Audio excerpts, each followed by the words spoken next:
You knew that I could send you to prison for potentially 5 years, and you chose marijuana over having a better shot at not going to prison. Calling 2022 CR 6828, State of Texas versus Alonzo Taylor. Can I have parties announced for the record for the state? Jason Deerhead, Your Honor. For the defense? Greg Gameray for the defense. We are here for, Gameray. could you spell your last name for the court reporter, please? Yes, DES is in Sam, MARAIS is in Sam. Thank you. Sorry about the S. So we're here for sentencing today. You entered a plea on March 29th of no contest, and you applied for deferred adjudication. According to the plea bargaining agreement, punishments be assessed at a cap of 5 years, and the state is silent on your application. All right, have both parties had a chance to review the PSI report? Yes, Your Honor. Yes, Your Honor. Any objections to the PSI report? No objections, Your Honor. All right, defense. Your Honor, I'd like to say a few words and then call Alonzo and his mother up if that's possible. Yes. Okay. So the first thing, Judge, as you go through this PSI, the thing that sticks out is criminal history, obviously. This young man just turned 20, April 8th. And as we just talked out there, I'm saying you're the perfect candidate for probation because of this. You're at a crossroads. Your life is going to be defined by what you do from now on. You've already made this thing as since a 12-year-old, if you go back with those ages. He does have certificates for construction that he can work. He does have a job. He does not have any dependents.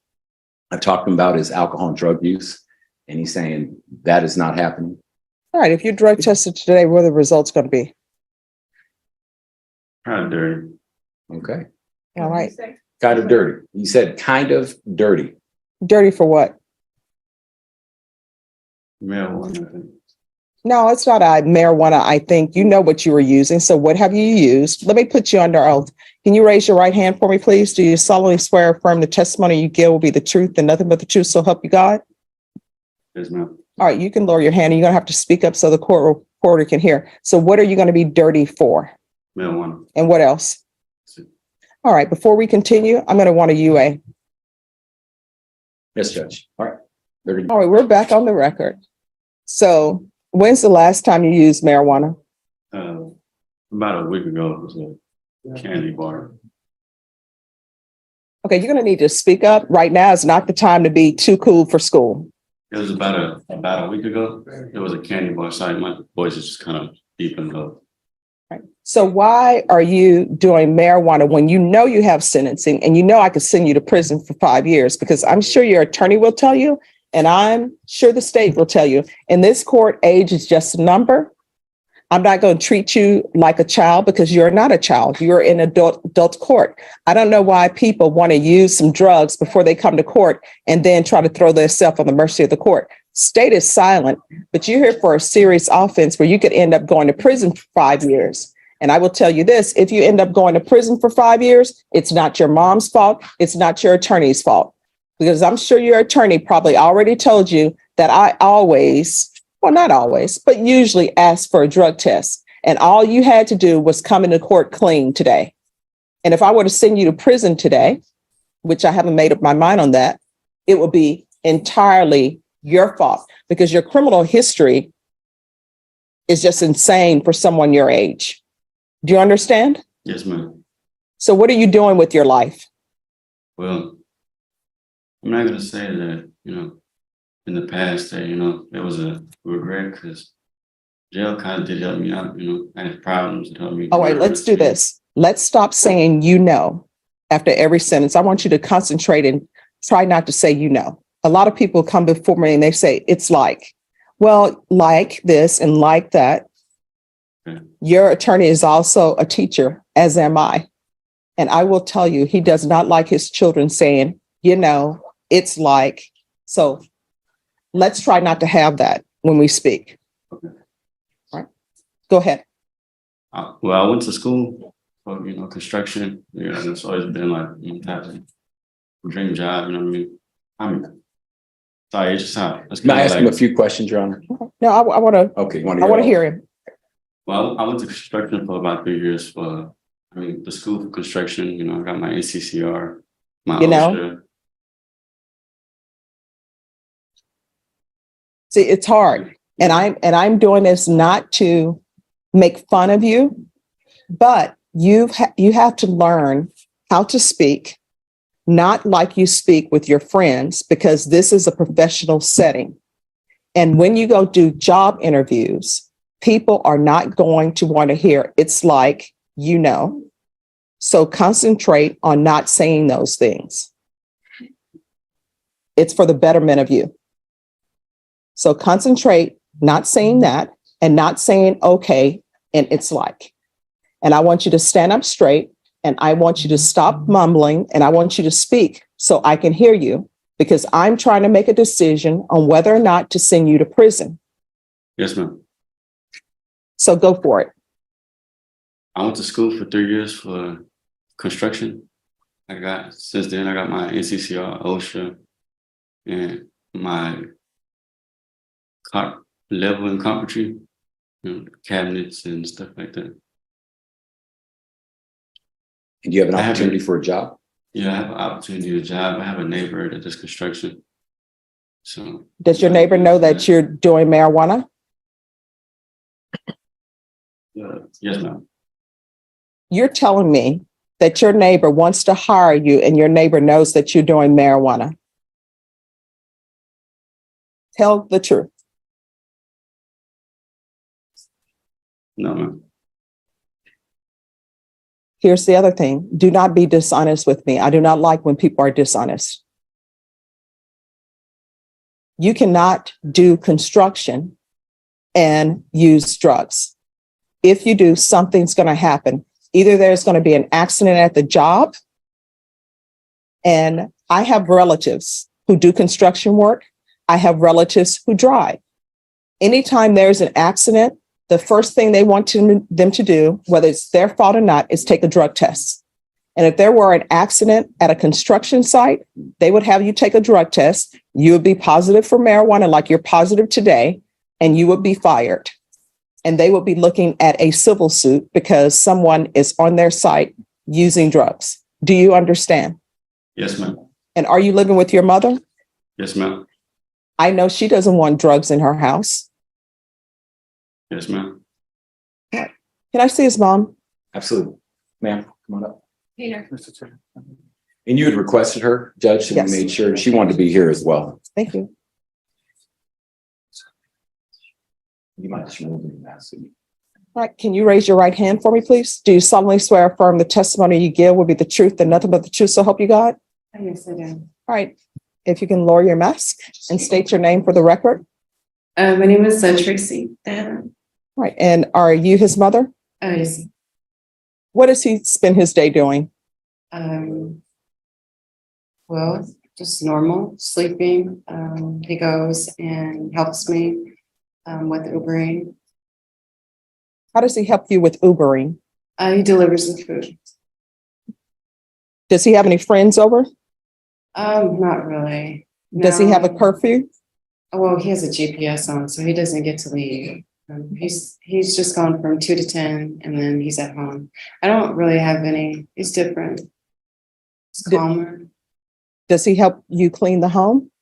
He does. He cleans his room. That's the most important thing, is keeping his room clean. That's what I care about. Is every kid can clean their own room and wash their own dishes. That's great with me, because that is the most important thing, is if he can make sure he cleans his room. Because I know he doesn't make a lot of the mess that's in the kitchen. It's not him. But when he does, he's very good at cleaning. He's different. All right, who all is in the household? So it's me, it's Lonzo, my 3 other kids. My friend comes around once in a while, but he doesn't live there, but he does. So are the people in the home just his siblings? Just his siblings. His girlfriend comes, but she doesn't stay. She just And I'm comes. hoping she's not in a bedroom with the door closed with him. Yes. Oh, that needs to stop. I don't know how parents do it today, but what I can tell you in my household, when I was growing up, number one, there were no boys in bedrooms. Yeah. Number two, they were only in common areas. And number three, they had to call before they came. Very And when true. my grandmother would babysit me, my aunt had a boyfriend to come over. And you know what ended up happening? He overstayed his welcome. And you know what my grandmother told him? No one is going to come into my home and try to outsit me. And she put him out from the common area. Now, he hung around, and now he and my aunt have been married for like 30 years. So I guess he was like, I'm going to take what your grandmother is dishing out. But he should not be in a bedroom with a door closed with his girlfriend. You know why? Because one, he's not ready to have a child because he's using marijuana. He has all this criminal history. And any mother who would allow a girlfriend to see someone with the baggage he has when he doesn't have his life in order, I question that mother. And he may end up improving his life, but the way his life stands right now, it's chaos.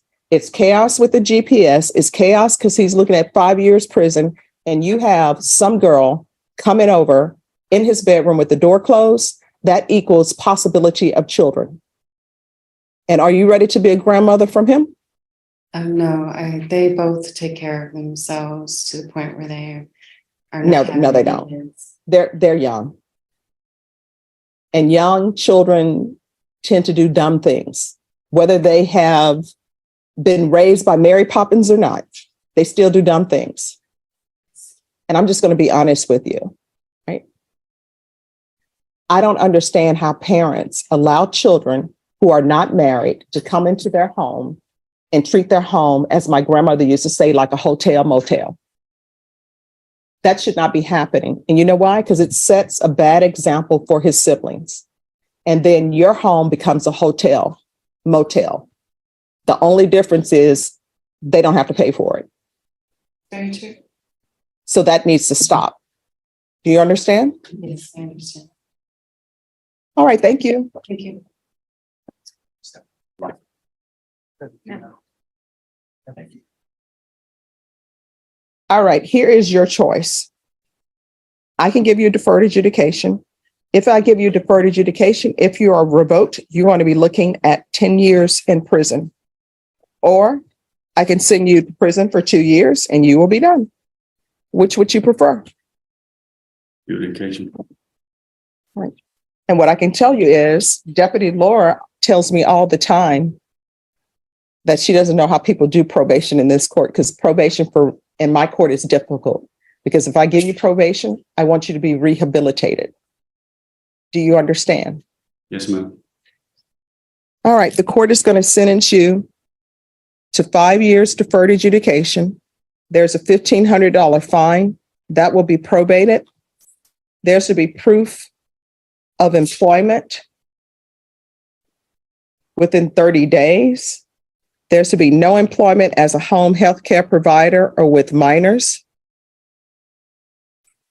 There should be regular reporting by Zoom or in person.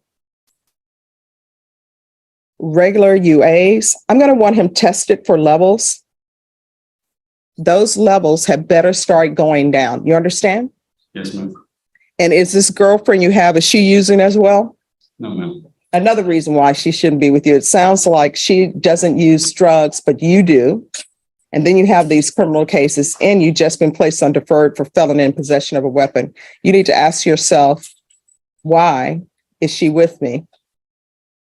And if it's because she sees something in you, you need to ask yourself, what does she see in me? And the fact that she's taken a chance on you, you need to start doing better. He's going to remain on GPS. I'm going to want a curfew. The only exception to the curfew is if he's at work. So he's going to be in the home by 8 p.m. And if he's not working on weekends, he is to remain at home on the weekends. So there will be no partying for you. Your Honor, if I may. So the construction job, with his neighbor that he was talking about. He was saying that, how is that going to work with GPS? Because I don't know if that person, well, that's what we need to find out. We need to talk to him and see if he can arrange a schedule. The problem they have with the GPS, it's on a school campus and they go around military bases Mhm. and they do the routes. Oh, we'll figure it out. We'll figure it out. Yes. They want you working. Okay, they want you using your craft. But you also got to show this court that you're going to be doing what you need to do. All right. So it's partial GPS. Yeah. I get it. All right. It's partial GPS for employment. I'm going to want field visits 1 time per month, 200 hours of community service restitution. Probation, is there anything else he needs? Your Honor, yes, you said, curfew is 8 p.m. to 6 a.m. No, my understanding, he's going to be working throughout the week. So he doesn't leave the house till 7 a.m. and he's back at 8 p.m. But if he's at work, then he can work. And Judge, I appreciate your thoroughness. I just need to make sure he understands this. You're saying if that construction job, if he cannot have the GPS, you're saying then he cannot work that job. Is that what we're saying? Well, let's just see. I don't believe in crossing bridges until they're I built. agree, Judge. So let's see where we are on that. And then if there's an issue with that, then he can come back to the Yes, ma'am. court. And this court, to be successful on probation, communication is key. So if there's an issue, talk to the probation. If you're not able to speak with probation or you feel like they're not addressing your issue, then come to court and address it with me. Very good. But the issues on the construction job side is not with this side. That's the reason I haven't been able to work yet. Okay, I don't understand what you're saying. The issues on the construction side, that's why I haven't been able to work yet. Like, what is the issue? It's the monitor, me being around, gotta be on school campuses, military bases. It You just saying- doesn't look right in the field. So you need to talk to that boss and see if that's a no-go. In other Yeah, words, I mean, get some big boots, on, pull your pants leg over the GPS. Here's the reason why you're on GPS. I don't just put people on GPS. Sometimes people who are on probation, they get taken off of GPS. The reason why you're on GPS is because you are not even doing what you're supposed to do with this hanging over your head. You knew that I could send you to prison for potentially 5 years, and you chose marijuana over having a better shot at not going to prison. And I'm going to want a TAP evaluation. It's already Oh, that is true. What are they recommending?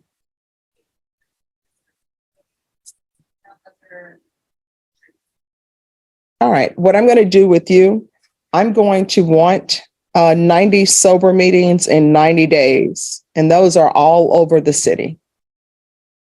You understand?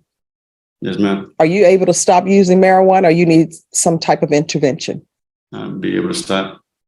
All right. Probation, is there anything else? Is there anything else you need from the court in order to be successful?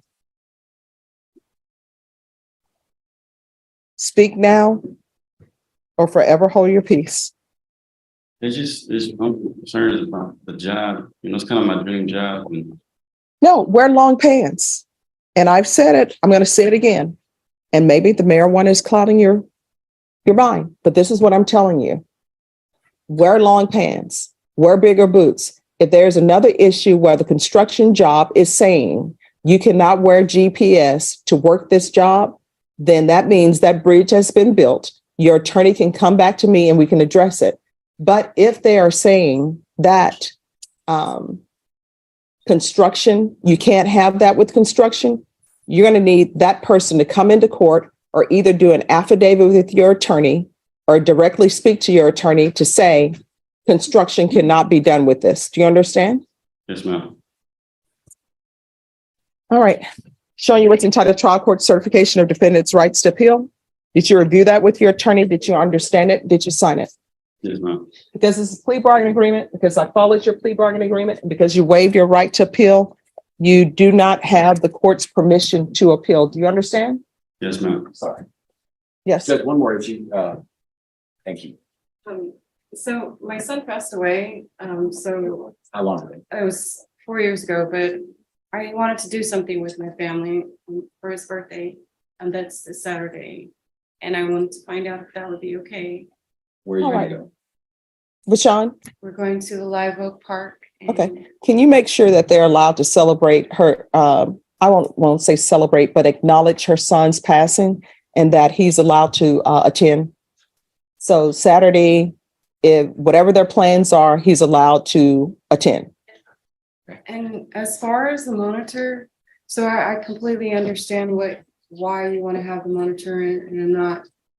But I will tell you, that Alonso's been to a lot of interviews, and so it is very difficult to wear a monitor and people want to give you a job. And so his friend was explaining to him too, because I overheard the phone and I overheard you say something too, and it made me think about something. Because a lot of people judge something that they don't know the whole story about. And that's an unfortunate thing because we've been dealing with this for a very long time, and I'm still dealing with this. And this is one of the things that have caused a lot of problems for Alonso. All right, here's the thing. I understand what you're saying. I'm internalizing it, but I want you to understand something. He needs structure. He doesn't have structure. And I am not trying to question your parenting skills, but this is what I see. Parents are trying to be friends with their children. They're acting like their friends, their children are their friends and adults. You're not technically an adult. You know why? Because you can't take care of yourself. You're living at home with your mother. You're using her home as a hotel room, and she's letting you use it as a hotel room. You've been having issues since you've been a juvenile. We got the resisting arrest and search, criminal trespass, criminal mischief, unauthorized use of a vehicle, failure to identify, another resisting arrest, search and transport. I'm ignoring that because that was taken into taken in consideration. And then you've been to TYC before. And you know what that tells me?